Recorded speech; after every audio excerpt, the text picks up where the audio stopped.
Welcome everybody to another installment of Hooligan Radio. It is time here for another episode. How's everybody doing today? Doing great. Doing pretty well, pretty jazzed. Haven't had any food topics this stream, so I'm not hungry. We're keeping to the rules this time. We're trying to stay by it. For those of you that have stuck with us through the stream, thank you very much. This is our third episode here. For those of you that are joining us through the podcast land or your podcast app, thank you for joining us here for our third episode. We have a lot coming your way. Briefly, I'm going to shortly here. I'm going to talk about some new UFO news and research that's been announced. Josh is going to go into some top three regarding TV shows, movies, TV show movies, and then Isaiah's going to give us a little bit of info into what's been consuming his life, I should say, the last maybe a week or a little bit more. A little bit over a week at this point, but yeah. Consuming his life as of lately. So yeah, I guess if you guys don't have anything else to add here, I'll go ahead and get us started. Sounds good. Mm-hmm. Awesome. So we wouldn't be a stream if we didn't talk about aliens. Am I right? So just recently, the government has released more information about UFOs, specifically through the FOIA, which is the Freedom of Information Act. So encounters with UFOs have reportedly left Americans suffering from radiation burns, brains and nervous system damage, and even unaccounted for pregnancies, according to a massive database of U.S. government reports recently made public through the Freedom of Information Act. The database of documents includes more than 1,500 pages of UFO-related material from an Advanced Aerospace Threat Identification Program, otherwise known as AATIP, a secretive U.S. Department of Defense program that was actually ran from 2007 to 2012. Despite never being classified as secret or top secret, the AATIP only became known to the public in 2017 when the former program director resigned from the Pentagon and released that information. But all of these other documents are talking about going from things such as injuries, such as radiation burns that was previously mentioned, abductions, possible pregnancies coming from these abductions, of course the cuts, the surgical the surgical wounds, or what's the word I'm looking for? Scars are left over and being documented by these after years of following up. It even goes back to as far as 1873 from recorded U.S. government regarding these sort of instances from these. So not only has this been disclosed much more over the last year, but we're actually starting to see more and more come out about it and more of these details emerge. You think that? I think this is how it's going to go. This is my fanfic of the real world. They're going to forgive student loans, and then the same day they're going to declassify alien stuff, and we're going to bury it in all of the news of student loans. And then Zach's going to come back and be like, you guys, I know student loans, big deal, but... I hope there would be a lot more people than just me. They're like, can we go back to that other thing? Aliens are real. But hopefully another big part of this is essentially, or from this article to take, is that there is more information that the government obviously has here, and with this act, we're hoping to get more and more information to come from it. Yeah, I mean, I feel like since we've started this podcast, they've declassified more and more information about aliens every year. Mm-hmm. Is that true, Zach? Oh, absolutely. I was going to say, I think last year you had something a little bit like updating us on this, and it was less pages, and now it's even more pages. Mm-hmm. Just give it us all. Let us all know, dude. Yeah, some of the wording, the documentation is pretty crazy too. They have some scientists stating and reporting that some of the injuries appeared to be inflicted by energy-related propulsion systems, and essentially other forms of technology that necessarily weren't made back then or still hasn't been fully incorporated in today to our normal technology. Others are reports of, outside of just like the radiation burns, of course there's brain damage, nerve damage, heart palpitations, and headaches coming from a lot of these people who have these related injuries or say that they have these injuries. True. Yeah, it'll be interesting to kind of like connect the dots on some of the stuff that they declassify, 20, 40 years before like we actually started using that technology and being like, oh, so this is where we got the idea from for this and that, right? Mm-hmm. Absolutely.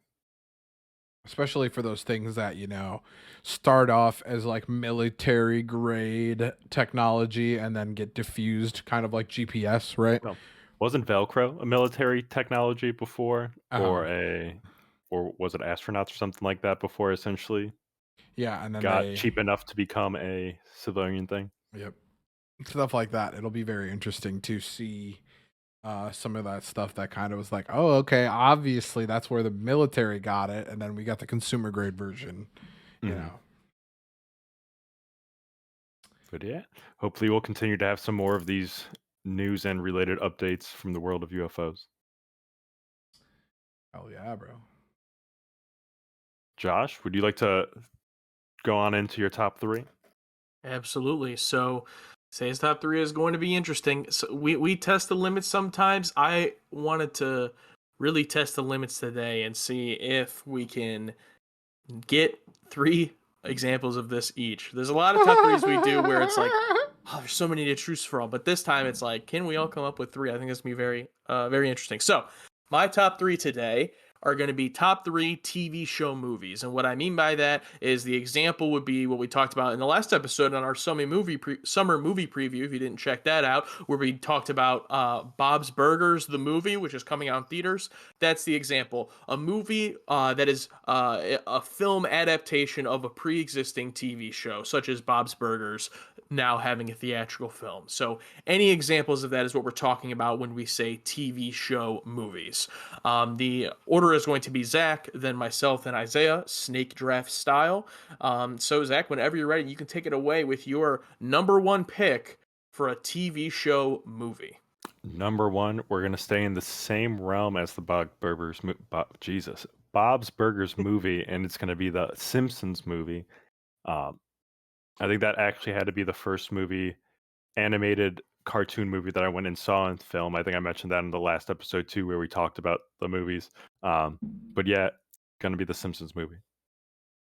That's a great pick. That's I've never been like a huge Simpsons guy, but I went and saw the Simpsons movie when it came out, and I thought it was hilarious without even being a fan of the show. So Mhm. definitely a good one. I'm next. I'm kind of struggling on which one to pick first because I'm trying to think what will Isaiah be less likely to pick. I really have no idea. Um, but I'm gonna have to go with. I'll just put that all aside. I'll just pick my favorite one. Definitely got to be SpongeBob SquarePants the movie. Jesus. Cultural reset when that came out. The Goofy Goober song. I mean everything about it. Wow. The SpongeBob and Patrick death scene where they're drying out on the thing and then Yeah. they get saved by the tears. Just great. So I'm gonna go with that one. Yeah, I figured that a lot of the animated movies were gonna go early, but I'm gonna drop some knowledge on you boys. I'm going with Jackass the movie. Jackass was a TV show before it was a movie. So, and that Yeah. you want to talk about a cultural moment, Jackass. I think the tomfoolery of all of the United States citizens up to at least 15% when the Jackass movie came out because everybody was like, "Ah, I'm gonna fucking do Jackass shit." So, gotta go with that. And the other one, I actually never watched the series, but I was informed by a quick Google search because I had to. I was like, Zach already took my number one, and there's a chance that Josh takes my number two. I got to go with 21 Jump Street. 21 Jump Street was a Yep. TV show in the 90s before, in the early 90s, late 80s, and then became a movie that was also huge. Some people would determine that the quality, varies and how you like your humor, but I thought it was good at least. So I'm going with 21 Jump Street as my second pick. Back to you, Josh. And well, I gotta say a few things. First of all, I love 21 Jump Street, the movie. I've never seen the show. I'm shocked. I thought for sure all three of your picks were going to be anime. I thought that for sure. That was my question. Where is the cutoff with this? I mean, I don't think there's really much of any TV show that then Right. has a movie I think would qualify. Anime is obviously a big one. So I'm gonna have to take the one now that I have the opportunity. Got to go with Pokemon, the first Yep, movie. you got I it, mean, man. holy shit. That was, I mean, got Mewtwo versus Mew in there. I did a review of this on my YouTube channel a few years ago, and it's still to this day hits different when they're all fighting each other and they're like, Absolute- they have that realization. Man, it's great. So that's gonna be my second pick. Yep, absolutely. That was going to be mine because I was going to ask, hey, where does this fall into the realm? As long as it's a TV show first. Gotcha. Yeah, so then doing that, I think one of my favorite movies that I saw growing up was the Digimon movie, when that one came to films. And I've been trying to find what the actual name of the first one is, but I have not been successful at it. But it's the Digimon movie that came out in like the year 2000. Actually, you know what? I think I might have got it right. Digimon the movie. I think it's, yeah, it has to be Digimon the movie. Great movie. Fantastic. Second pick for me. Is your last pick, right? Oh God, it is my last pick. Yeah. So last pick, I'm gonna go the Hey Arnold movie. 'Cause that Wow. was one. I don't know if that actually went to theaters. Now that I'm thinking about it, unfortunately, but I Yeah, I remember. can't remember. But that was another big one for me that was there. I'm looking it up now too. Yeah, theater released 202. Yeah, I think I saw it as a kid. Yeah. Boom. I Harold don't the movie. recall that. I don't recall it, but I remember them advertising on Nickelodeon for like 13 years. What's up, Boo? Boo's gonna play with my Inception totem. Oh shit! You're not it's gonna- dreaming. You're not dreaming. Breaking reality. Okay, so that would be my last pick then. Mhm. Yeah, I'm gonna have to go with the GOAT, Lizzie McGuire, the movie. Wow. Damn. I mean, this is This what is dreams what are dreams made are of. made of. Oh, Yeah, shit. absolutely, dude. Gordo finally got his nut. Oh yeah, bro. I Jesus. don't think I gotta say anything else. Yeah, that's a good one. It's so tough because like, see, I could have picked 3 anime movies, like just straight up 3 anime movies, but I know that they wouldn't have been things that you guys would have been considering. So do Sure. I leave an anime movie on the table for honorable mentions, or do I take an anime movie? But I gotta go with Space Jam, boys. Yeah, Space it's true. Jam.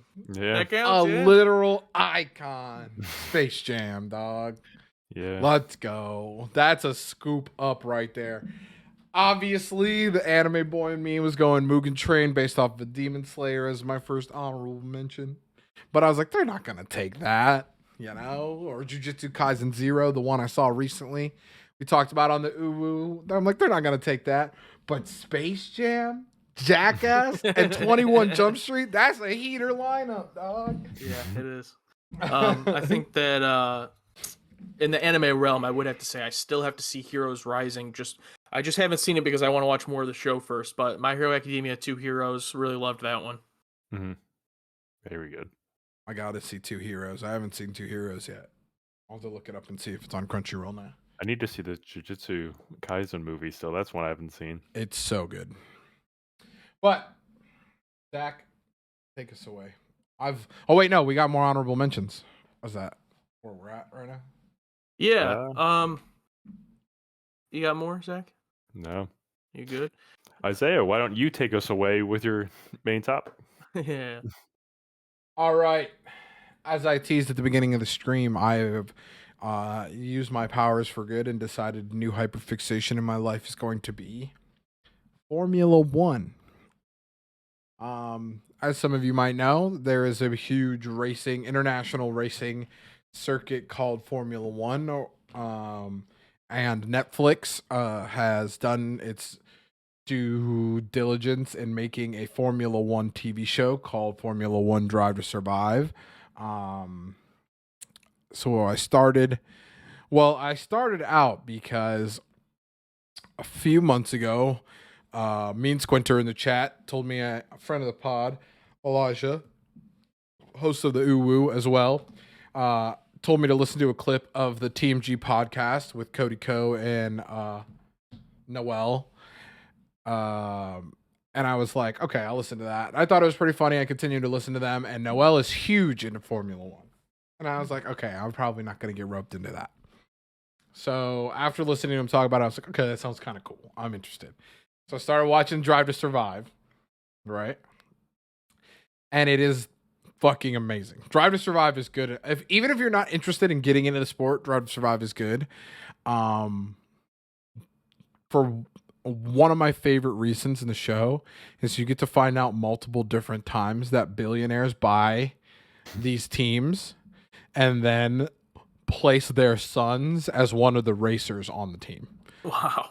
So that is, daddy bought me a Formula One team is one of my favorite tropes in TV I've ever seen in my whole life.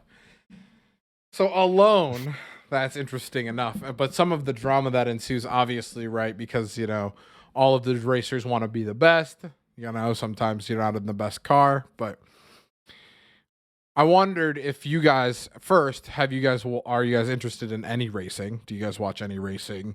That being NASCAR or rally or IndyCar or anything like that. Do you guys familiar with racing in any of those kind of races or anything like that? Yeah, my dad used to watch racing quite a bit, NASCAR and Formula One. I'm trying to think. We were talking about it briefly. It doesn't sound like any of the Formula One people I remember or recall are still in it, which makes sense. But yeah, at least I'm familiar with it to an extent. Yeah, I definitely for me it's one of those things where I need the drama, makes sense being a pro wrestling fan. So just watching the racing isn't like I don't really just watch NASCAR. Like maybe if I really got into it, I would know the people and stuff and like it a bit more. But I love racing in like media. Like I love Speed Racer. Uh-huh. Is it Talladega Nights? I think it's called with Will Ferrell. Mhm. Any like racing in movies or games, as we talked about racing games, earlier. Really love, but just purely watching racing, no storyline, I find it a bit tough. I think that if you're in it for the drama, I think that the dramatization that is Drive to Survive and Netflix, being able to chop and skew, what people say and kind of make people out to be, the villain or the hero, depending on, what team you're in. I think it would be good I could recommend it if that's what you're looking for to try Cool. to get into racing. Drive to Survive is definitely the thing.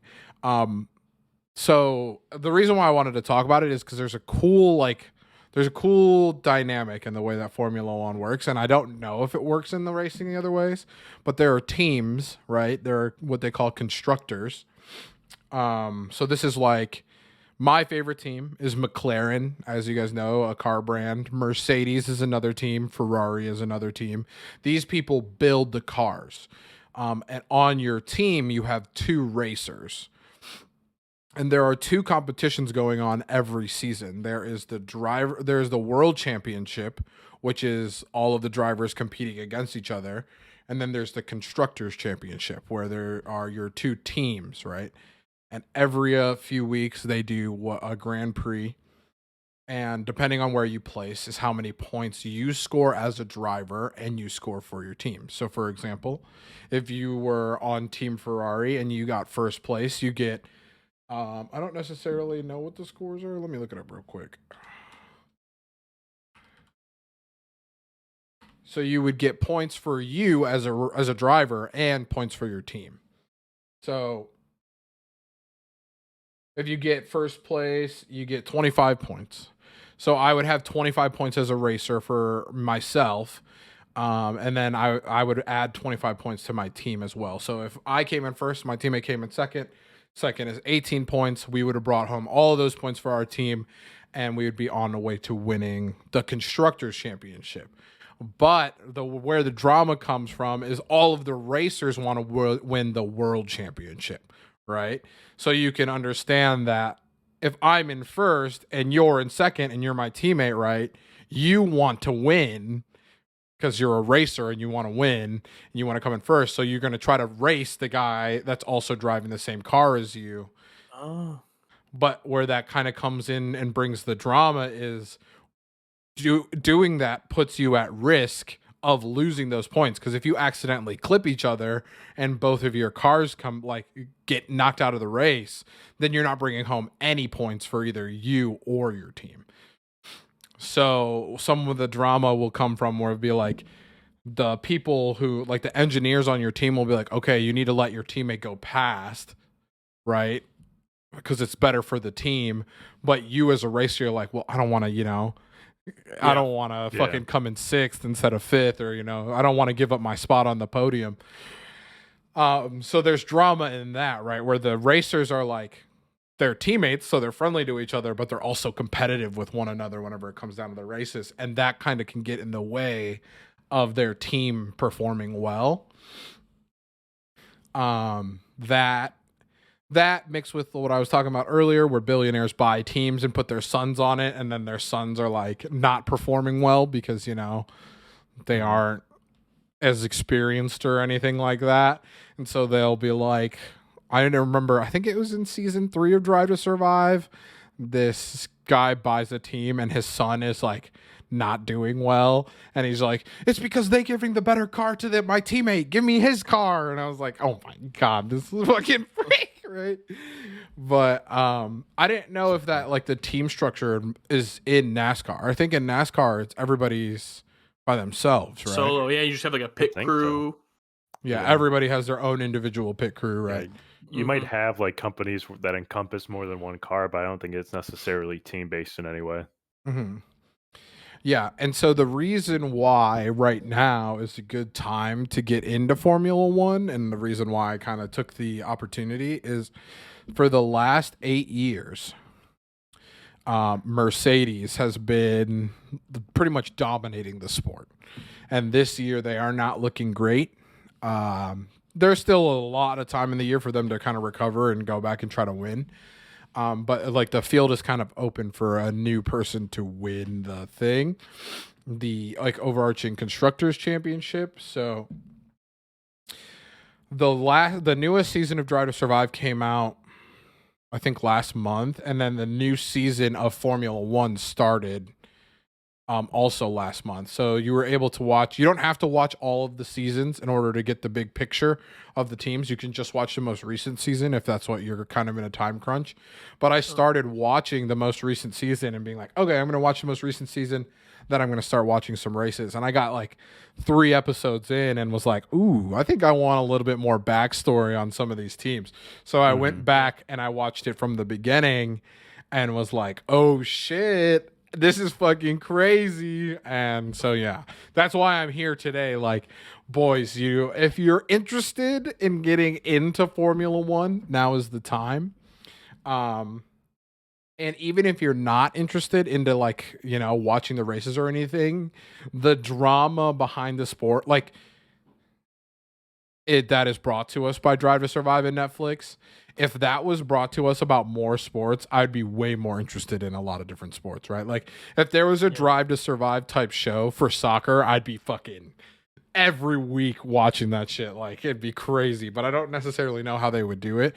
And with Formula One, the teams and stuff are small enough to really kind of give you a good picture of what's going on in that team and why they might be struggling to perform or why they might be doing well and stuff like that. And so I think that the main example, I was just going to say, you're talking about other sports, like HBO has Hard Knocks for the football, for the NFL, but they only follow one team. And it's in the preseason. Now, I think, Zach, I don't know if you know more about this. In the last season, they did introduce a Hard Knocks in season. I think it was with the Colts, maybe, where they actually followed them during the season. I didn't watch that, but that seems like it could be a bit more interesting. But again, you're only following one team, so it's a little bit, a little bit different.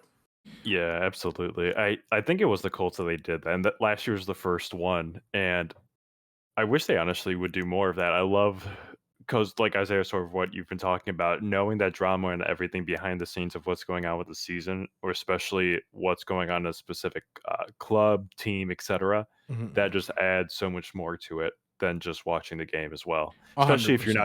if you're not just like a fan of the game or like of basketball, football, racing or stuff, you at least have some sort of tie to it then. Yeah, 100%. I think that was one of the reasons why I got into it. Is like it's hard to like sit down and be like, okay, like I've heard that, this soccer player, this basketball player is like the GOAT, but you don't really get to find out, all of the trials and tribulations that they kind of got to until like pretty much after their career, right? Until like what ESPN does like a fucking documentary about them or something like that. But what's cool is like in a season of Drive to Survive, like almost everybody gets like a whole episode to their team. It's not necessarily like, oh, this is the McLaren episode, but this is where the episode where McLaren is going to be like the most featured. Mm-hmm. So like I was describing to you guys earlier, you can really kind of like get invested in some of the characters, and a lot of the characters, like they have been there for the last 4 seasons, right?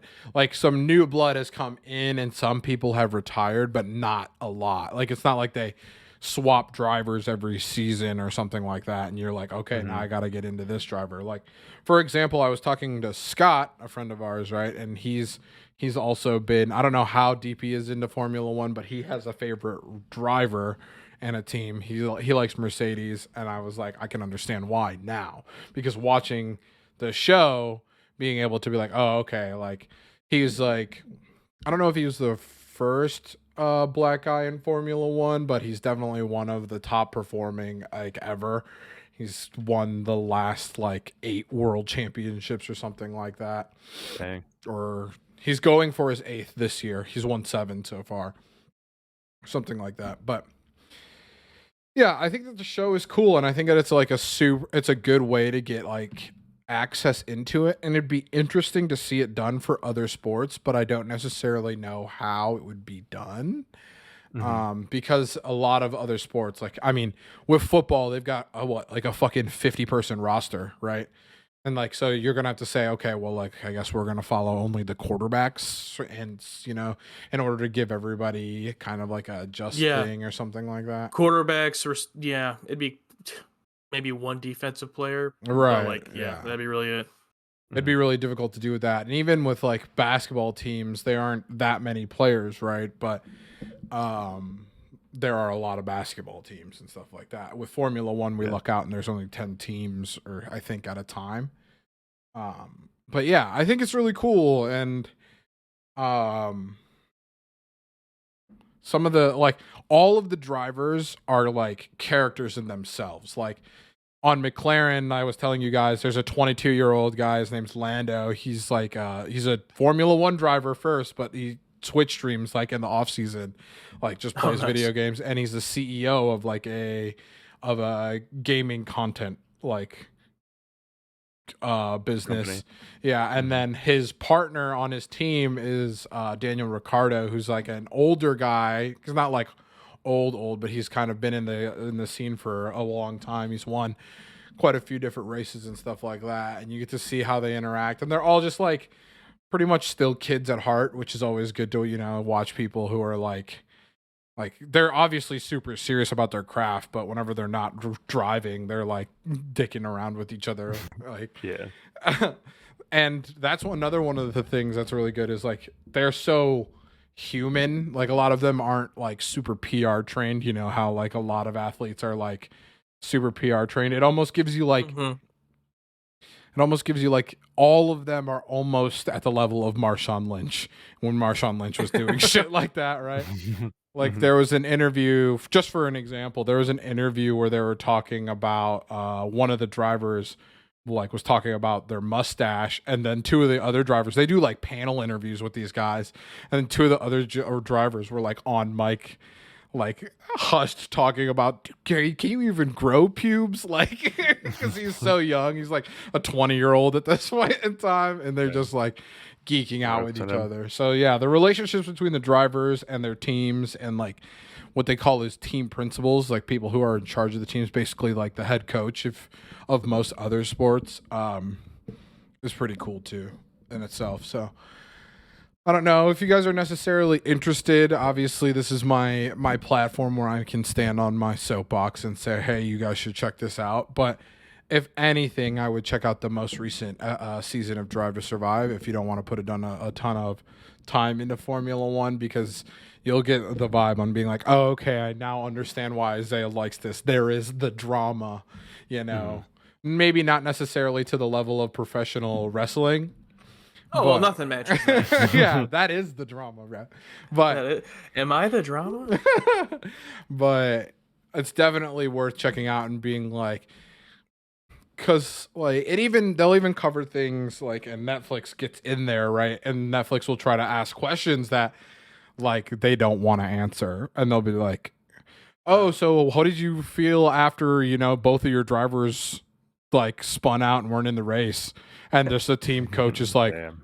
I don't want to talk about that. Yeah, what are you doing here? So, you know, typical Netflix studio pulling out the drama and just, you know, having the balls to ask these fucking multimillionaires like, hey, you fucked up, didn't you? And then be like, I don't want to talk about how I fucked up. But yeah. I'd highly recommend it. You guys have any questions? I know I've pretty much monologued about Formula One for fucking 20 minutes. I think you just sold it pretty well. It's definitely something I'm going to try to check out. Like you said, start with the most recent season, and then if I'm really interested, just, you know, go from the beginning. I'm surprised that I've never heard of this, like never scrolled past it or anything. So at least that I remember. So definitely going to try to go check it out between now and the next stream in a few weeks so that I can report back with some thoughts. Yeah. What about you, Zach? I know that you said your dad was into Formula One. Do you know if your dad watches the show? I don't know. I don't think he watches the show. I think we've actually talked to him about the show as like, hey, you should watch this, because I know he used to watch it, but I don't think he's watched it as of yet. Okay. Yeah, because I'm gonna bet that there are still like some of the like head coaches of the teams might still be around from the time when you were watching it when you were a kid with your dad. So some of the people might seem familiar, but So I'll say I need to pull up like a roster or something, take a look. yeah.